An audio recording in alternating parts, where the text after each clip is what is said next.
Alors donc, ce qu'on va essayer de voir dans ce vidéo, donc d'autres instructions qu'on peut bien sûr mettre dans un programme en assembleur. Les instructions sous l'assembleur, donc si vous vous rappelez, donc on a dit que ce sont des instructions élémentaires. Et les instructions donc élémentaires, donc on peut les décomposer sous forme des instructions arithmétiques, des instructions de la logique. Et voilà, donc les sauts, les interruptions, donc ça, ce qu'on peut faire bien sûr avec un programme sous l'assembleur. Alors donc on va commencer avec les instructions arithmétiques. La première instruction arithmétique, c'est l'addition binaire. Alors donc pour faire une addition binaire, donc on a la, la mnémonique, donc on parle de mnémonique ADD, donc ça c'est l'abréviation bien sûr de l'addition. Deux opérandes avec le ADD, donc la destination et la source. Et voilà, donc c'est une opération qui permet de sommer la destination avec la source et de mettre le résultat dans la destination. La règle qu'il faut toujours vérifier, c'est que les deux opérands, destination et source, doivent être de la même taille, c'est-à-dire soit sur un octet, soit les deux sur deux octets. Les cinq formes possibles pour cette instruction sont les suivants. Donc ADD registre-registre, c'est-à-dire les deux opérants, donc ils sont des registres à l'intérieur du microprocesseur. ADD registre opérand de mémoire, la source qui est l'opérand de mémoire, donc il est au niveau de la mémoire. Par contre, registre, donc il est au niveau du CPU. ADD opérand de mémoire registre, donc registre au niveau du CPU et le résultat, donc il est dans une opérand de mémoire. ADD registre opérand immédiate, c'est-à-dire que la valeur, donc elle est donnée dans l'instruction. Et voilà, donc le résultat, donc il est dans le registre, donc à l'intérieur du microprocesseur. Et la dernière forme, c'est opérand de mémoire, opérand immédiate. Hein. Une remarque qu'on a déjà signalée, c'est que pour l'opérande, la source qui est l'opérande immédiate, on ne peut pas mettre bien sûr l'opérande immédiate comme destination. Ça c'est clair parce que la valeur exacte, hein, qui est l'opérande immédiate, ne peut pas recevoir par exemple une autre valeur. Donc ça c'est impossible. Exemple suivant, par exemple, donc on va mettre move, donc ça c'est l'instruction de transfert, donc on va mettre dans AL un opérand immédiate M. Après, donc on appelle l'instruction ADD pour faire l'addition du AL, c'est la destination, avec le N. Le N, c'est la source. La source, c'est opérand immédiate, et dans AL, donc on a déjà mis l'opérand M. Et après, donc le résultat, bien sûr, qui sera dans le AL, donc on va le mettre dans le S, donc un transfert move S AL, c'est-à-dire AL dans le S. Alors, donc un schéma qui décrit un petit peu cet exemple. Voilà, donc on a dans le AL, donc on a le M. Et après, donc on va faire cette opération d'addition. Addition avec quoi? Avec le N qui est dans bien sûr, dans l'opérand de mémoire, par exemple le N. Et voilà, donc on va sommer les deux et le résultat. Donc le résultat de cette opération, donc il est dans le AL. Donc toujours la destination, donc il reçoit le résultat. Et après la dernière instruction, donc on va mettre le AL dans le S. Donc le AL, donc on va le transférer dans l'opérand S qui est dans une partie de une case mémoire du SD. Le SD, c'est le segment de données.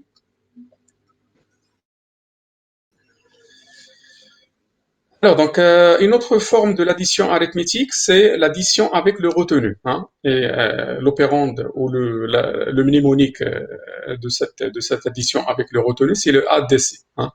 Donc, il faut le distinguer, s'il vous plaît, du ADD. Donc, le ADD, c'est l'addition normale. L'addition normale, c'est-à-dire qu'on ajoute la source sur la destination, voilà, donc et le résultat, il est dans la destination. Par contre, le ADC, donc c'est une addition avec le retenu, c'est-à-dire qu'on va ajouter aussi le retenu avec la destination et la source. Et le résultat, il est dans la destination.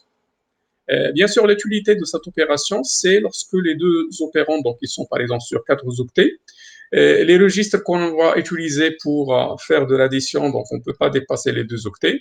Et comme ça, donc on va faire cette opération sur deux étapes. Première étape, les 2 premiers octets, et la deuxième étape, les 2 autres octets. Hein. Et comme ça, donc lorsqu'on va terminer la première opération sur les 2 premiers octets, on ne doit pas négliger le retenu. Le retenu, donc on va l'ajouter sur le troisième, sur la deuxième opération, qui est sur le troisième et le quatrième octet. Et comme ça, donc on doit bien sûr appeler le ADC pour la deuxième opération pour prendre en considération le retenu de la première opération qui était sur le premier et le deuxième octet. Donc, on va essayer de voir, bien sûr, cet exemple sur le diapo suivant. Alors, les différentes formes pour cette opération qui est le ADC, ce sont les mêmes formes qu'on a vues pour l'addition normale, c'est-à-dire ADC registre-registre, ADC registre opérand de mémoire, ADC opérand de mémoire registre, ADC registre opérand immédiate et ADC opérand de mémoire opérand immédiate. Et toujours, il faut signaler que ce qu'on fait, c'est registre 1 qui est l'opérand de destination, registre 2 qui est l'opérand de mémoire, plus le CF. Le CF, c'est le bit de retenue. Hein, et on va sommer les trois et le résultat, il est dans le registre 1 qui est la destination. Bien sûr, donc les deux opérations ADD, ADC, donc ils peuvent modifier les bits du registre d'état. Le CF qui est le bit de retenue, le ZF qui est le bit de 0, le SF le bit de signe, le PF le bit de parité, le AF le bit auxiliaire, c'est-à-dire la parité sur la moitié, et le OF qui est le bit de débordement. Un exemple, donc on va déclarer le n une variable de type db, c'est-à-dire un déclare byte sur un octet. La valeur du n c'est 20 en décimale. Après, donc on va faire le transfert vers le BL, le 10, donc le 10 dans BL. Après, donc on fait un transfert du n, le n qui est le 20, dans le CL. Ce L, c'est l'octet du poids faible du compteur CX. Et après, donc on appelle un ADC. ADC qui est l'addition binaire avec le retenu, du CL avec le BN, et bien sûr le résultat il est dans le CL. En signalant que peut-être qu'on a un exemple qu'on a dans le CF le but de retenue, hein, c'est-à-dire que l'opération avant, donc on a déjà un retenu qui est égal à 1, et ce retenu donc on va l'ajouter aussi sur le CL et le BN. Alors l'opération est la suivante, donc le CL c'est ça, en binaire, le CL qui est le N qui est le 20. Donc le 20 en binaire, c'est ça, donc un 16 plus 4, plus, pardon, plus le BL qui est le 10, donc le 10 c'est 8 plus 2, plus le retenu qui est plus 1. Alors donc lorsqu'on va sommer bien sûr ces trois, donc vous allez trouver un 3, 0, 5, 1, c'est-à-dire un 31. Donc 20 plus 10 plus 1, c'est 31. Alors, l'utilité de cette addition ADC, comme je l'ai expliqué avant, donc par exemple ici, supposons qu'on a trois variables sur 4 octets. Hein, donc la déclaration de ces variables, donc ils sont de type DD. DD, c'est-à-dire déclare double. Double, c'est-à-dire 4 octets, 4 cases mémoire pour stocker ces opérandes.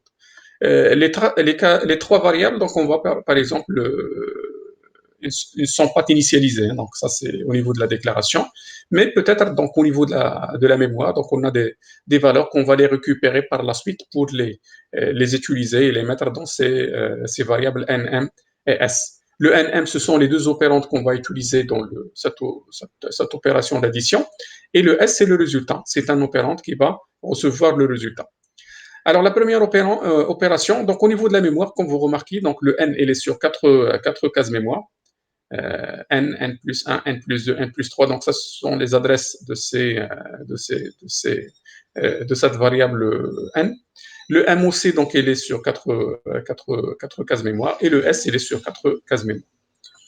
Alors, on va mettre dans le AX le word PTRN. Alors, le word PTR, donc ça, c'est un mot-clé, c'est un casting qui permet de spécifier qu'on va prendre tout simplement 2 octets du N. Word, c'est-à-dire 2 octets. 2 octets, donc on va pointer sur les 2 premiers octets du N, c'est-à-dire au niveau de la mémoire, donc on va prendre le N et le N plus 1. Ces deux premières cases mémoire, qui sont les 2 octets du poids faible de ce N.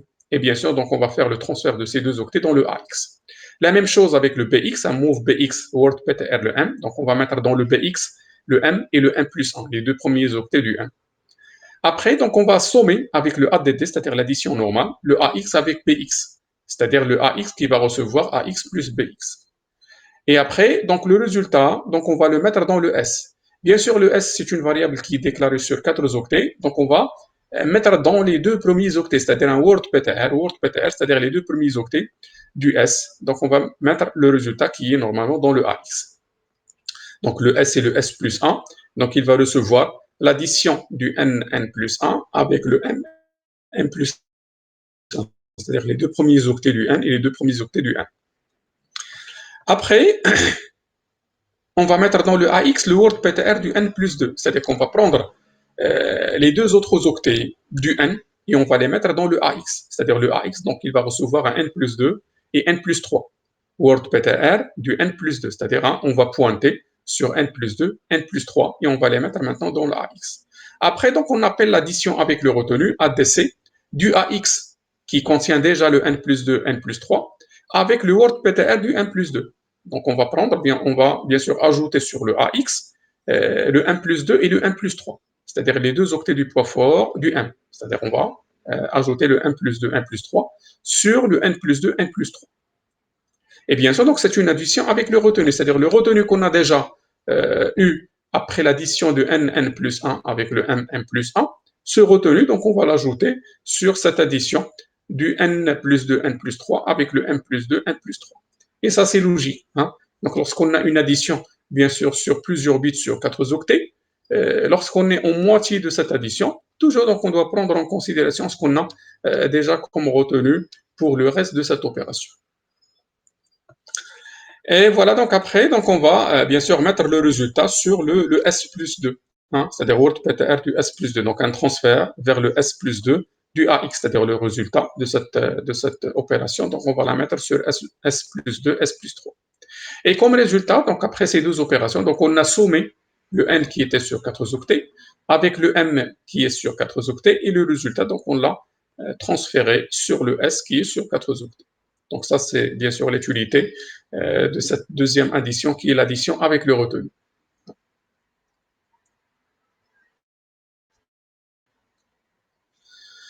On passe maintenant à la deuxième opération arithmétique qui est la soustraction. Voilà, donc la soustraction, le mnémonique de cette opération, donc c'est le sub. La même chose, donc il a besoin de deux opérands, de la destination et la source. Et le résultat, donc il est dans la destination. C'est-à-dire qu'on va mettre dans la destination moins source. Et toujours, donc les deux opérants doivent être de la même taille. Les 5 formes qu'on a déjà vues pour l'addition, donc ce sont les mêmes pour la soustraction. Donc c'est toujours un registre, registre opérand de mémoire registre, registre opérand immédiate et opérand de mémoire opérand immédiate. Un exemple, donc on va mettre dans le AL 30, dans le BL le 10, et on appelle un sub AL BL, c'est-à-dire le AL reçoit AL moins BL. Et comme résultat, donc on aura dans le AL 30 moins 10, c'est-à-dire un 20. Deuxième forme de la soustraction, c'est la soustraction avec le retenu, comme on a vu avec l'addition, addition avec le retenu. Maintenant, on parle de la soustraction avec le retenu. Le mnémonique de cette opération, donc c'est le SBB au lieu de sub, le SBB.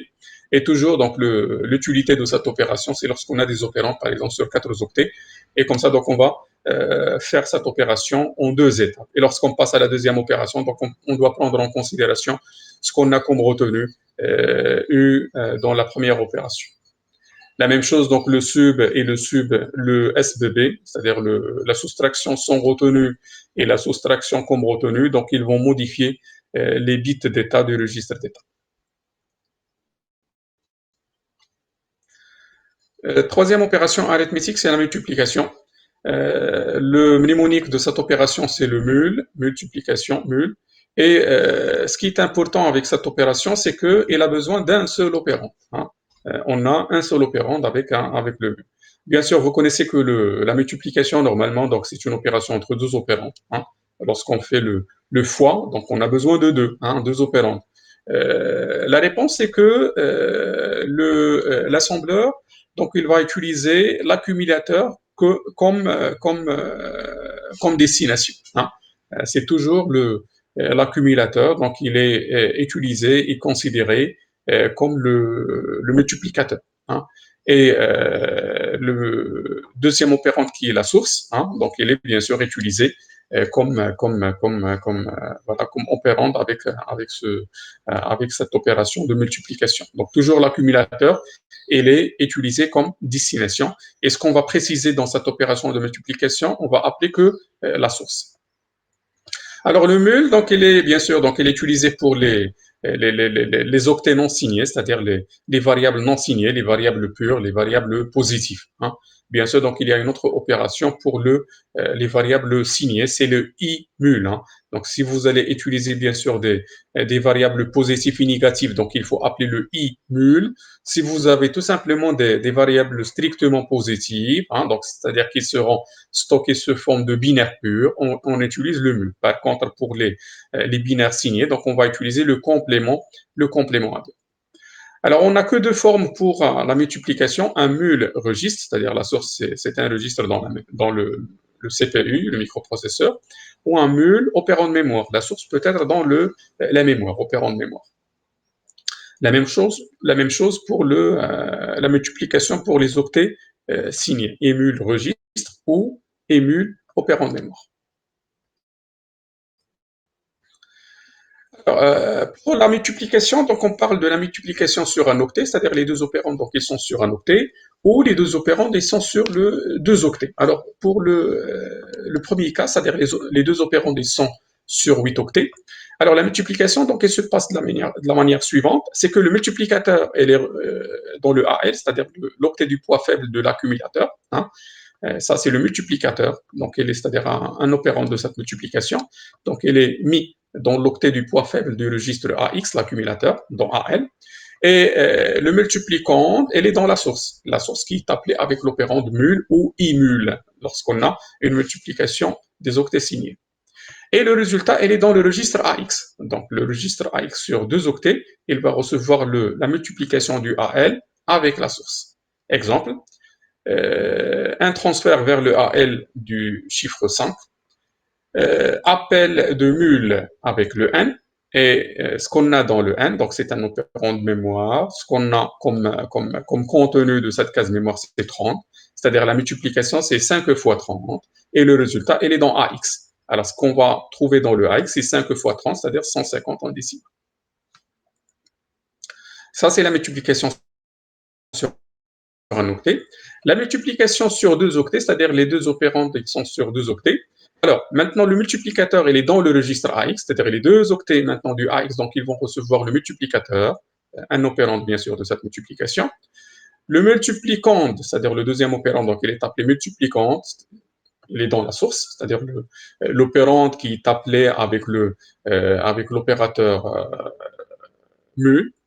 Et le résultat, maintenant, donc, il est dans les deux registres AX et DX. Hein. Le AX et le DX, donc ils vont recevoir bien sûr le résultat. Parce que lorsqu'on fait la multiplication de deux opérands, peut-être qu'on va dépasser la capacité sur deux octets et on a besoin bien sûr de deux autres octets pour avoir le résultat. Donc le résultat des opérations sur deux octets, il est sur quatre octets. Et ces quatre octets, donc, ils seront stockés dans AX et DX. AX, donc, il va recevoir les deux octets les moins significatifs, hein, c'est-à-dire les deux octets à droite, et le 2x, donc il va recevoir les deux octets les plus significatifs, c'est-à-dire hein, qui sont à gauche. Hein. Donc ça, c'est très important.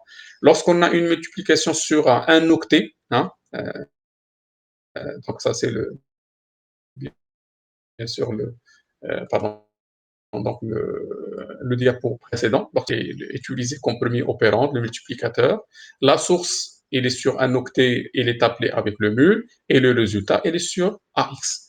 Lorsqu'on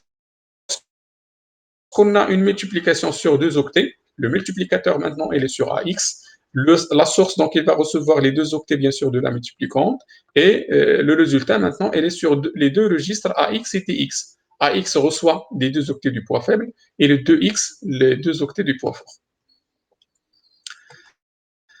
Alors, donc, on passe maintenant à la quatrième opération arithmétique, qui est la division. Et bien sûr, la division aussi, donc, il a la même caractéristique, bien sûr, comme la multiplication, c'est que l'instruction de la division en assembleur, donc, il contient un seul opérand, qui est la source. Et toujours la destination, hein, elle est utilisée par l'accumulateur, c'est-à-dire que la destination, donc, il n'est pas visible dans cette instruction de division, mais par défaut, l'accumulateur qui est le AX, donc il contient bien sûr hein, une partie de cette division. Alors donc ce qu'on va bien sûr faire, c'est toujours destination par la source. Hein. Donc la destination, donc il est dans l'accumulateur. Et ce qu'on appelle avec le div, qui est l'opérateur bien sûr de la division, c'est que la source. On a bien sûr deux formes de division. Division sur les valeurs positives, c'est-à-dire les octets en binaire pur, c'est le div. et division pour les octets signés, hein, c'est le IDIV, c'est-à-dire les valeurs négatives. Deux formes pour, bien sûr, pour cette opération div ou IDIV, c'est soit la source elle est dans le registre, soit la source elle est dans l'opérand mémoire. La même chose, donc la division, donc soit elle est avec des opérants sur un octet, soit avec des opérants sur deux octets. Alors la première forme, c'est avec les deux opérants sur un octet. Alors donc ce qu'on appelle le dividende, elle est dans l'accumulateur AX, et le diviseur, elle est dans la source. Et ce qu'on appelle avec l'opération div, c'est que la source. Et automatiquement, le AX, l'accumulateur, donc il doit contenir le dividende. On parle de dividende. Alors le résultat, donc le quotient, il est dans AL et le reste, il est dans le AH. Hein. Donc, bien sûr, donc il faut bien sûr apprendre ces choses-là parce que lorsqu'on va faire appeler une division, donc on doit bien sûr savoir, on va trouver le quotient et aussi on va trouver le reste. Donc, lorsqu'on a une division sur un octet, le dividende, il est dans AX et le diviseur, il est dans la source. Ce qu'on appelle avec la division l'opération div, c'est que la source. Et le résultat, le quotient, il est dans AN et le reste, il est dans AH. Alors, exemple, donc on va faire un transfert, un move dans le AX 600 en décimal. On met dans le BL le 10. Le 600, le AX, donc ça c'est le dividende. Et le diviseur dans la source, c'est le 10. Ce qu'on appelle avec le div, c'est que la source, BL10, et l'opération qu'on va faire, c'est 600 par 10. Alors, le quotient qui est dans le AL, donc on va trouver un 60. 600 par 10, le reste c'est 0, donc on va le trouver dans le AH. Le AH, donc il contient le reste. Le AL, donc il contient le quotient. Alors ça, c'est la division sur un octet. La division sur deux octets, alors le dividende est dans les deux registres AX et DX. AX, donc, il contient les deux octets du poids faible et le DX, il contient les deux octets du poids fort. Le diviseur, maintenant, il est dans la source et la source, donc, c'est sur 16 bits. Et le résultat, le quotient, donc, il est dans le AX et le reste, il est dans le DX. Donc, il faut bien sûr aussi donc, se rappeler de ces choses-là. Lorsqu'on a une division sur deux octets, alors donc le dividende, elle est dans les deux registres AX et DX, parce que le dividende, normalement, lorsqu'on va faire une division sur un diviseur sur deux octets, peut-être le dividende, il a une taille très importante qu'on ne va pas les mettre sur deux octets, mais on va utiliser quatre octets. Et ces quatre octets doivent être dans le AX et DX. AX, les deux octets du poids faible, et le DX, les deux octets du poids fort. La source qui est le diviseur, donc elle est sur deux octets, et c'est sa source qu'on va l'appeler avec la commande div, avec le mnémonique div. Alors le quotient de cette opération, il est dans AX et le DX, donc il contient le reste.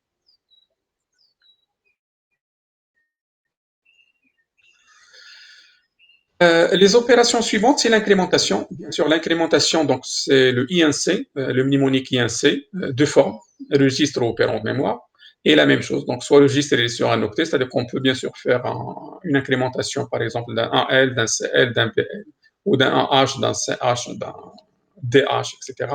Ou d'une case mémoire, hein, donc un opérand de mémoire, soit sur un octet, soit sur deux octets. Le résultat, donc toujours, il est dans l'opérand, donc c'est une opération sur un seul opérand. Et cette INC, incrémentation, donc il va faire l'opération suivante, registre reçoit registre plus 1, ou opérand de mémoire qui reçoit opérand de mémoire plus 1. Par exemple, incrémentation DI, donc DI reçoit DI plus 1. Incrémentation AX, donc ça c'est sur un octet. Incrémentation AX, l'opérand est sur deux octets, AX reçoit AX plus 1. Ou incrémentation M, M c'est un opérand, soit sur un octet, soit sur deux octets, et le M qui reçoit M plus 1 comme résultat. La décrémentation, c'est la même chose. Décrémentation, c'est que le registre reçoit registre moins 1 ou l'opérand de mémoire qui reçoit opérand de mémoire moins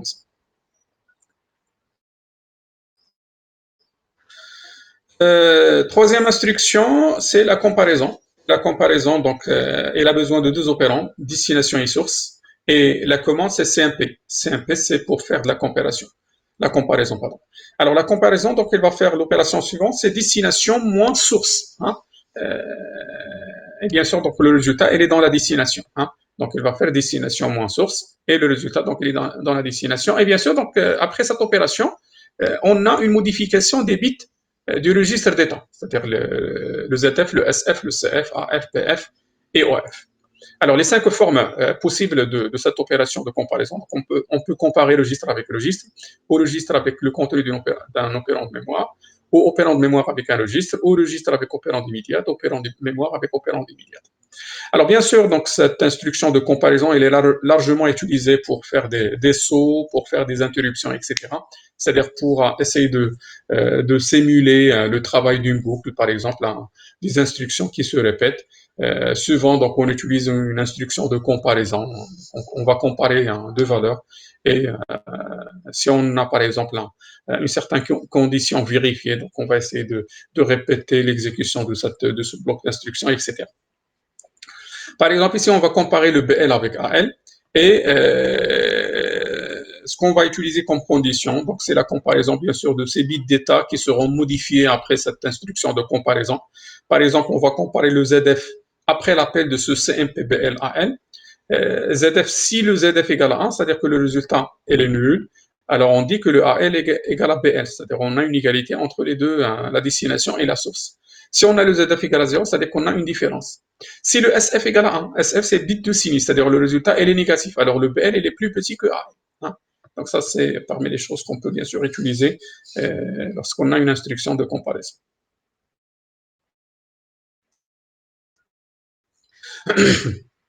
Maintenant, on passe aux instructions de la logique. Les instructions de la logique, ce sont le AND, le OR et le XOR. Le AND, c'est le ET, le OR, c'est le OU, et le XOR, c'est le OU exclusif. Hein. Donc, vous avez déjà bien sûr vu au niveau de la logique ces trois opérations.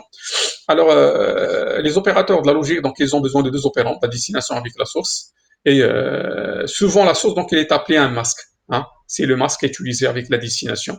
Et l'utilité hein, de ces opérateurs logiques, donc souvent, donc on va les utiliser aussi pour faire des décalages hein, au niveau de la table logique, hein, lorsqu'on a la table ASCII, lorsqu'on a besoin, par exemple, de faire des conversions entre caractères et par exemple, et valeurs numériques. Lorsqu'on a besoin, par exemple, de chercher des éléments, par exemple, de minuscules et majuscules, lorsqu'on va chercher des caractères particuliers, souvent, donc on fait des opérations de type de la logique sur voilà, donc des caractères, des valeurs de cette table ASCII. Alors, les cinq formes qu'on a déjà vues, donc on va les utiliser avec opérateur logique. Donc ça, c'est un symbole et opérateur logique, donc il peut prendre bien sûr les trois formes qu'on a vues ici. Soit opérateur logique, c'est AND, soit opérateur logique, c'est OR, c'est le OU, ou opérateur logique, c'est XOR. Hein. XOR, c'est le OU exclusif. Exemple, par exemple, ici, on va faire un transfert vers le BL, un octet. 130, 130 en binaire, le B, parce que bien sûr la base utilisée c'est la base binaire. Et après donc on parle le AND. Le AND c'est le I. Le AND du BL avec l'octet 1, 5 0. 7 0, pardon. 7 0. Alors bien sûr, lorsqu'on appelle cette opération, le résultat donc il est mis dans le BL et le BL qui a déjà le 130, 130, lorsqu'on va faire le et, bien sûr, donc on va l'exécuter bit par bit. C'est-à-dire un 0 et 0, donc on va obtenir comme résultat 0. 0 et 0, c'est 0. Par contre, le 1 et 0, donc c'est un 0. Hein. Bien sûr, donc le 1 c'est vérifié, le 0 non vérifié. Et bien sûr, donc le et, c'est que le résultat il est vérifié lorsque les deux conditions ils sont vérifiées. Vérifié et vérifié nous donnent vérifié. Par contre, vérifié, non vérifié, c'est non vérifié. Et le non vérifié, c'est 0. C'est-à-dire 1 et 0, c'est 0 comme résultat. Euh, alors, donc, ce qu'on va obtenir, hein, bien sûr, à la fin de cette opération, c'est que le positionnement à 0 du quatrième bit. Le quatrième bit, c'est ça, c'est ce bit-là. Hein, le 1-0, donc on va obtenir comme résultat 1-0. Un autre exemple, c'est le OR. Par exemple, on a un move dans le AL, donc on va mettre cet octet, et on va appeler le OR du AL avec l'octet 4041. Ce qu'on va obtenir comme résultat, bien sûr, vous connaissez que le OR, c'est que vérifier OR non vérifié, donc on a comme résultat vérifié, c'est-à-dire 1 OR 0, c'est un 1. Alors, donc on va positionner les 4 premiers bits, bien sûr, du AL à 1. Et le résultat, ce qu'on va obtenir à la fin, c'est 1, 1, 2, 0, 4, 1.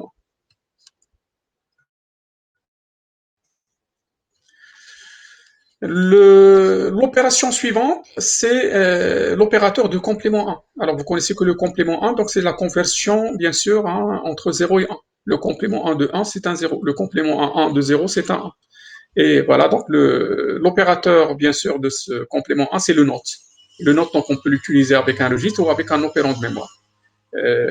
Et bien sûr, donc, le complément 1, donc, on va l'appliquer soit sur un octet, c'est-à-dire l'opérand de mémoire ou le registre, soit il est sur 8 bits, ou sur 2 octets, c'est-à-dire un mot. Voilà, donc le note du registre, c'est-à-dire un registre bar, ou le note de l'opérand de mémoire, c'est l'opérand de mémoire bar.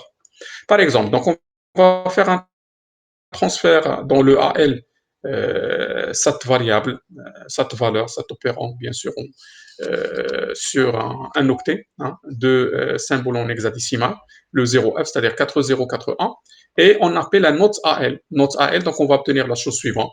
Le complément de 0, c'est 1, le complément de 0, c'est 1, c'est-à-dire un 4, 1 et 4, 0 comme résultat.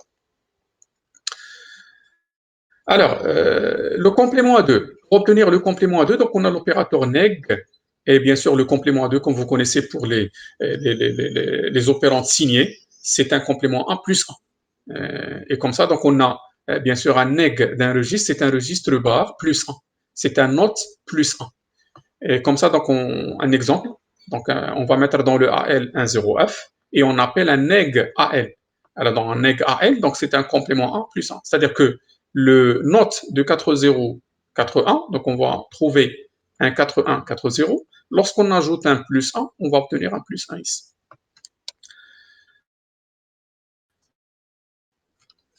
Alors, l'opération suivante, ce sont les opérateurs de décalage et de rotation. Ça, ce sont des opérations aussi qui sont très importantes. Et voilà, donc on va faire des décalages sur la destination en utilisant, donc bien sûr, c'est une opération qui a besoin de deux opérants, la destination et ce qu'on appelle un compte. Un compte, donc ça, c'est le nombre de rotations ou le nombre de décalages. Alors, ce nombre de décalages, pardon, le nombre de décalages, soit il va prendre la valeur 1, et comme ça, donc on peut utiliser un opérand immédiat ou une variable. Soit le compteur il est supérieur à 1, c'est-à-dire qu'on va faire plusieurs décalages ou plusieurs rotations, et comme ça nécessairement, donc on va utiliser le registre CL, c'est-à-dire l'octet du poids faible du compteur CX comme compte. Donc on ne peut pas bien sûr mettre ici un 2 ou un 3, souvent, soit un 1, soit un CL. Et comme j'ai dit, donc c'est cet opérateur, donc soit c'est un opérateur de décalage, donc on verra par la suite qu'on a deux types de décalage, décalage à droite, décalage à gauche, ou la rotation, rotation à gauche ou rotation à droite. Alors, premier type de décalage, c'est le décalage à gauche, et bien sûr ce type de décalage il est appelé arithmétique. Et comme ça, donc on va, bien sûr le schéma qui explique un petit peu ce décalage, c'est qu'on va essayer de décaler vers la gauche les valeurs de cet octet, de la destination. Et bien sûr, le bit qu'on va ajouter à droite, c'est le 0. Lorsqu'on va faire un décalage à gauche, c'est-à-dire qu'on va avoir des positions, bien sûr, le décalage, donc il est bien sûr avec un certain nombre un compte. Lorsqu'on a un compte égal à 1, c'est-à-dire un seul décalage, et comme ça, donc on ajoute un 0 à droite, et les autres bits, donc ils sont décalés d'une position vers la gauche. Lorsqu'on a un décalage avec un compte, bien sûr, un CL qui est égal à 2 ou plusieurs, donc on va faire un décalage de 2 positions, 3 positions selon la valeur du CL. Et ce qu'il faut noter, c'est que le décalage arithmétique, donc il est en complément à 2. C'est-à-dire que la destination, donc elle est codée en complément à 2. Le dernier bit qui va sortir après le décalage, donc il est mis dans le CF, c'est-à-dire le bit de retenue. Exemple. Par exemple, on a dans le AL un move, dans le AL l'octet binaire 1, 0, 1, 0, 1, 1, 0, 0. Et on appelle un SAL, donc le SAL, donc ça c'est l'opérateur de décalage à gauche, bien sûr, arithmétique. Le SAL ALN, c'est-à-dire qu'on va faire un décalage d'une seule position de cet octet qui est dans le AL vers la gauche. Le résultat qu'on va obtenir, alors premièrement, le 1 qui va sortir à la fin, donc il est mis dans le CF, donc le CF égale à 1. Ce qu'on va obtenir comme résultat, c'est 0, 1, 0, 1, 1, 0, 0, et on ajoute un 0 à la fin, c'est-à-dire qu'on aura un 3, 0, 1, 1, 0, 1, 0. Donc ça, c'est bien sûr le premier type de décalage. Alors, un décalage avec deux positions. Je ne peux pas mettre un 2 ici. Donc, on a dit que lorsqu'on a un compte qui, bien sûr, plus grand que le 1, nécessairement le compte doit être mis dans le CL. Donc on va mettre dans le CL la valeur 2, c'est-à-dire le nombre de décalage c'est 2. Et voilà, donc on met dans le BL l'octet, par exemple, le 11001011, et on appelle un SAL, donc la destination c'est le BL, et on appelle un décalage du BL avec le compte de le nombre de décalages, il est mis dans le CL qui est 2, c'est-à-dire deux positions, deux décalages vers la gauche du BL. Et comme ça, donc, ce qu'on va obtenir comme résultat, donc on va décaler de deux positions, c'est-à-dire qu'il va sortir le 1 et le 1. Le 1, le dernier 1, donc il est mis dans le CF. Ce qu'on va obtenir comme résultat, c'est 0, 0, 1, 0, 1, 1, et deux zéros qui vont entrer à droite. Hein. Donc deux zéros qui vont entrer à droite. Alors ça, c'est le décalage arithmétique à gauche. On a aussi un autre décalage, c'est le décalage à droite. Le décalage à droite, donc maintenant les bits de la destination, donc ils vont être décalés d'un certain nombre de positions. Bien sûr, le nombre de positions, donc il est dans le compte. Soit il est dans le compte si la valeur du compte c'est un 1, soit il est dans le CL si le nombre de décalage il est plus grand que le 1. Et voilà, donc toujours maintenant, ce qui va sortir à droite, donc le dernier bit qui va sortir à droite, donc il est mis dans le CF. Et une note importante, c'est que le bit qui est bien sûr qui est le plus significatif dans la destination, il ne va pas changer. Pour la simple raison, c'est que lorsqu'on a un décalage arithmétique d'un nombre négatif, le résultat il est toujours négatif, c'est-à-dire que le nombre négatif, donc il a comme bit du poids fort, c'est le 1. Donc toujours on aura un 1 comme valeur dans le résultat, c'est-à-dire le nombre est négatif. Et le décalage arithmétique d'un nombre positif, toujours il est positif. C'est-à-dire que si on a un 0 dans cette position ici, toujours on a un 0 comme résultat. Et ça, c'est pour la simple raison qu'on a mis une sorte de rotation ici de ce bit. C'est-à-dire que le bit le plus significatif, il ne va pas changer.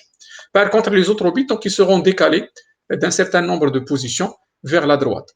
Soit d'une position, c'est le compte égal à 1, soit de plusieurs positions, c'est dans le CL, on a deux ou plusieurs. Et bien sûr, le dernier bit qui va sortir à droite, donc il est mis dans le CF dans le retenu. Exemple, donc on va faire dans le AL un transfert de cet octet, 1, 0, 5, 1, donc c'est un nombre négatif, donc le bit le plus significatif il est un 1. On appelle le SAR, hein, donc il faut faire attention, le SAR, ça c'est pour le décalage à droite, le SAL, c'est pour le décalage à gauche. Alors le SAR, c'est le décalage à droite. Alors donc on va faire un décalage à droite de 1, d'une seule position. Alors ce qu'on aura comme résultat, voilà, alors le fait, donc on va décaler les bits, bien sûr, vers la droite. Ce 1, il va faire une rotation, c'est-à-dire qu'on aura un 1, 1, voilà, 1, 1, 0, 5, 1. Et le 0 qui va sortir, qu'il est mis dans le CF. Un autre type de décalage, maintenant on a un décalage de 3 positions. Alors on ne peut pas faire un 3 ici, mais le CL qui va contenir le 3, le nombre de décalages. Et on appelle le BL qui contient un autre octet, et on appelle ça un décalage à droite du BL avec le nombre de décalages dans le CL qui est le 3. Donc 3 décalages. Alors voilà, donc le 0, 1, 1 qui vont sortir. Ce 0, le dernier bit qui va sortir, donc il est mis dans le CF. Et voilà, donc on va multiplier les 1. Donc on aura un 5, 1 ici, 5, 1 et 2, 0. 0. C'est bon? Alors, la signification de décalage. Alors, lorsqu'on va faire un décalage arithmétique à gauche, c'est-à-dire le SAL, c'est équivalent à une multiplication. Multiplication par 2. Si on va faire un décalage à droite, c'est l'équivalent d'une division. C'est-à-dire que si vous voulez faire une multiplication, vous pouvez faire aussi donc ce qui est équivalent. Donc, vous pouvez faire un décalage à gauche, hein, c'est-à-dire un SAL. Hein, un décalage d'une seule position, c'est une multiplication x 2. Un décalage à gauche de 2 positions, c'est une multiplication x 4. Un décalage à gauche de 3 positions, c'est une multiplication x 8, etc. Le décalage à droite, donc c'est l'équivalent de la division par 2. Décalage de 2 positions à droite, division par 4. Ainsi de suite. Donc vous pouvez vérifier, donner des valeurs, et vous allez remarquer qu'on a une équivalence entre multiplication x 2 avec le décalage à gauche et division par 2 pour le décalage à droite. On a un autre type de décalage, c'est le décalage logique. La différence entre les deux, c'est que le décalage logique, il est tout simplement pour le binaire pur. Hein. Et dans ce cas, donc on ne va pas utiliser bien sûr les binaires signés. Et le bit le plus significatif, c'est pas un bit de signé, mais c'est un bit qui est bien sûr utilisé dans la valeur de l'opérand. La même chose, donc c'est la même force, c'est-à-dire que on a la destination qu'on va la décaler, et on a le deuxième opérand, donc qui est le compte, c'est-à-dire le nombre de décalages. Le décalage à gauche, donc les bits, donc ils sont décalés d'une position plusieurs vers la gauche. Bien sûr, donc ce qu'on va faire entrer à droite, donc ce sont des zéros, et le dernier bit qui va sortir, donc il est mis dans le cerf. Donc ça, c'est le décalage logique à gauche. Et bien sûr, lorsqu'on parle de logique, c'est le binaire pur. Hein. Donc le SHL. Hein. Par contre, le SAL, c'est le décalage arithmétique. La différence entre arithmétique et logique, c'est que l'arithmétique, on va l'utiliser en complément avec des binaires, bien sûr, signés et non signés. Par contre, le SAL, elle est en binaire pur. Et la valeur qu'on va mettre dans l'octet, c'est la valeur, bien sûr, hein, de c'est la valeur exacte, bien sûr, de cette variable-là. La même chose pour le décalage logique à droite. Donc, le décalage logique à droite, donc c'est le SHR. Et aussi, donc l'octet, il est en binaire pur. Hein, donc, on n'a pas un bit de signe. Et le décalage, il est d'une position, plusieurs positions vers la droite. Et le dernier bit qui va sortir, donc il est mis dans le cercle.